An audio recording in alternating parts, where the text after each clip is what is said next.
आझाद मैदानावर आज सलग चौथ्या दिवशी जरांगेंचं आंदोलन। जरांगेंच्या आंदोलनाला पोलिसांकडून आणखी एका दिवसाची परवानगी। आरक्षण घेतल्याशिवाय मुंबई सोडणार नाही, जरांगेंकडून आजपासून पाणी बंद करत उपोषणाचा इशारा। छगन भुजबळ आज मुंबईमध्ये ओबीसी नेत्यांची घेणार बैठक। बैठकीला ओबीसी समाजातील विविध संघटना आणि समता परिषदेचे महत्त्वाचे पदाधिकारी राहणार उपस्थित। ओबीसी पदाधिकाऱ्यांना मुंबईमध्ये येण्याच्या सूचना। मराठवाड्याचे माजी संधी अधिकारी मधुकर आर्तड यांची जरांगेंसोबत अर्धा तास चर्चा। मराठवाड्यामध्ये शासनाच्या विभागामध्ये मराठा कुणबी नोंदी असल्याचा दावा, तर हैदराबाद गॅझेट मोडी लिपी संदर्भात चर्चा केल्याची माहिती। 58 लाख कुणबी नोंदींच्या आधारे जीआर काढा, कोर्टात अडचण असेल तर आरक्षण देताना सरसकट हा शब्द वापरू नका। मुंबईमधून एकतर विजय यात्रा जाईल किंवा माझी प्रीतयात्रा, जरांगेंचा राज्य सरकारला इशारा।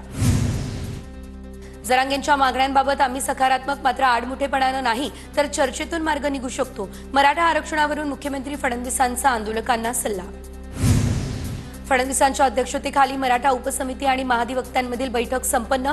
वर्षावरील बैठकीत जवळपास अर्धा तास चर्चा। राधाकृष्ण विखे पाटील, महाधिवक्ता वीरेंद्र सराफ हे उपस्थित। शरद पवार यांनी आरक्षण मर्यादा वाढवण्यासाठी प्रयत्न का केले नव्हते? पवार परिपक्व नेते, त्यांनी आरक्षणाचा निर्णय घ्यायला हवा होता, उपमुख्यमंत्री शिंदेंचा निशाणा। मुंबई पालिका आणि सीएसएमटी स्थानकाकडे जाणारे सर्व मार्ग आज बंद राहणार। आझाद मैदानाबाहेरील मार्गही असणार बंद। 2 दिवसांपासून बंद असलेला फ्रीवे आज वाहतुकीसाठी होणार खुला। आंदोलनाच्या पार्श्वभूमीवर वाहतुकीत बदल। मनोज जरांगे यांच्या उपोषणस्थळी चिखल, त्यामुळे महापालिकेकडून उपाययोजना। पालिकेच्या वाहनातून आझाद मैदानावर खडी टाकली। आतापर्यंत चिखलावर 5 ट्रक खडी टाकली। मनोज जरांगे यांच्या आंदोलनाचा आज 4था दिवस। आरक्षणाच्या मागणीसाठी असंख्य मराठा बांधव मुंबईमध्ये ठाण मांडून आंदोलकांकडून झोपण्यासाठी सीएसएमटी स्थानकात आसरा। मराठा बांधवांच्या सकाळच्या नाश्त्याची सोय, चहा बिस्किटसह विविध पदार्थांचं वाटप। राज्यातील अनेक भागातून मराठा बांधवांसाठी मोठ्या प्रमाणात शिदोरी मुंबईत दाखल। आझाद मैदानावरती जरांगेंच्या उपोषणस्थळी खासदार सुप्रिया सुळे यांची गाडी मराठा आंदोलकांनी अडवली। संतप्त आंदोलकांनी सुळेंच्या गाडीवर पाण्याच्या बाटल्या फेकल्या। मराठा आंदोलकांकडून सुप्रिया सुळेंसमोर शरद पवार यांच्या विरोधात जोरदार घोषणाबाजी। शरद पवार यांनी मराठ्यांचं वाटोळं केलं म्हणत आंदोलकांचा सुळेंच्या गाडीला घेराव। व्यासपीठावर आलेल्यांसोबत सन्मानानं वागा, गोंधळ घातल्यास आंदोलनस्थळी कुणीही येणार नाही, जरांगेंनी मराठा आंदोलकांना खडसावलं। नेत्यांवर बॉटल फेकणं योग्य नाही, हुडदंगबाजी करून काहीच मिळणार नाही। कोणतेही नेते गेल्यानंतर योग्य वागणूक मिळायला हवी, मुख्यमंत्री फडणवीसांची प्रतिक्रिया। फडणवीसांनी घेतलं TV9 मराठीच्या बाप्पाचं दर्शन। सुप्रिया सुळे यांच्याकडून उपोषणस्थळी जरांगेंच्या तब्येतीची विचारपूस। जरांगेंच्या मागण्यांसाठी 1 दिवसीय अधिवेशन बोलवा, सर्वपक्षीय बैठक बोलावून निर्णय घ्यावा, सुळेंची सरकारकडे मागणी। आंदोलकांच्या घोषणा माणुसकीच्या दृष्टीतून बघायच्या असतात, जितेंद्र आव्हाड यांची प्रतिक्रिया। चिडलेला व्यक्ती घोषणा देतो, रागावतो, पण प्रगल्भ नेतृत्वानं ते संयमानं घ्यायचं असतं। सुप्रिया सुळेही संयमानं वागल्या, आव्हाडांचं वक्तव्य। मुंबईमध्ये पवारांच्या सिल्वर ओक बंगल्याबाहेर पोलिसांनी बंदोबस्त वाढवला। सुप्रिया सुळेंना मराठा आंदोलकांनी घेराव घातल्यानंतर सुरक्षित वाढ। आमचे पक्ष फोडले, घरं फोडली, आता निर्णय घ्या। मनोज जरांगे यांच्या भेटीनंतर सुप्रिया सुळे यांचा भाजपवर निशाणा, तर 250 आमदार घेऊन बसलेल्यांनी आरक्षणाचा निर्णय घ्यावा अशी प्रतिक्रिया।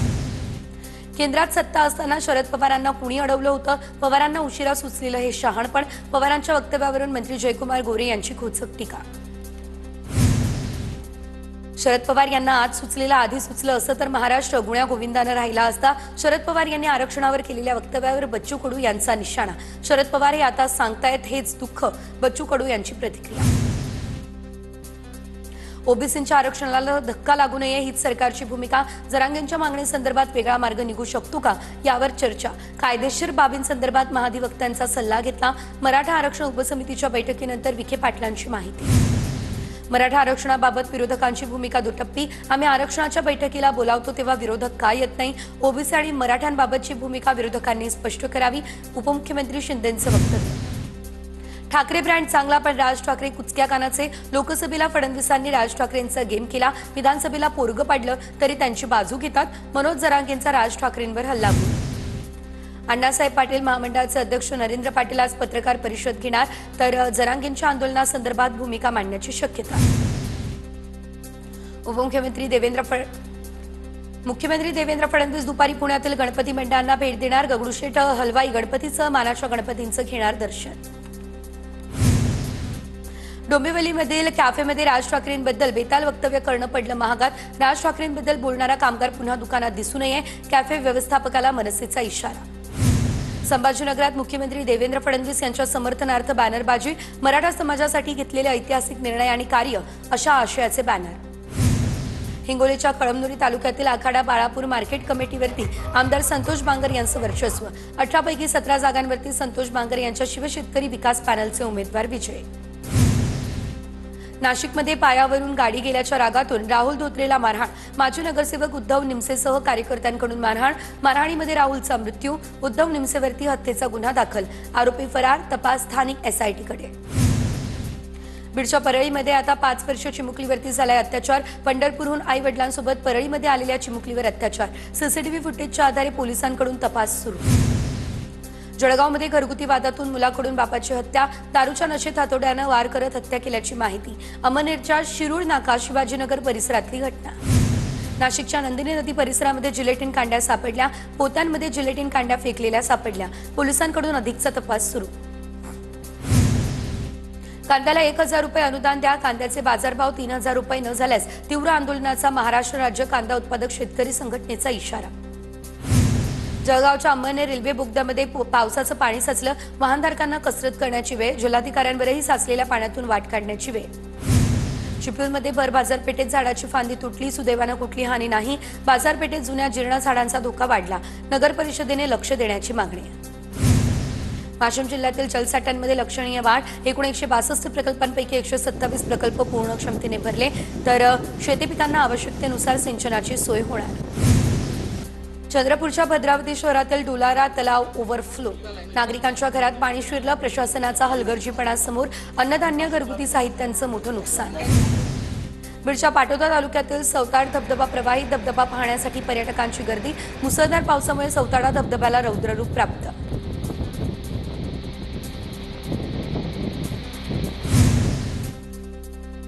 जळगावच्या चाळीसगाव तालुक्यातील कळमरू या परिसरामध्ये मुसळधार पाऊस। नाळे नदीला पूर। 4 तास वाहतूक ठप्प।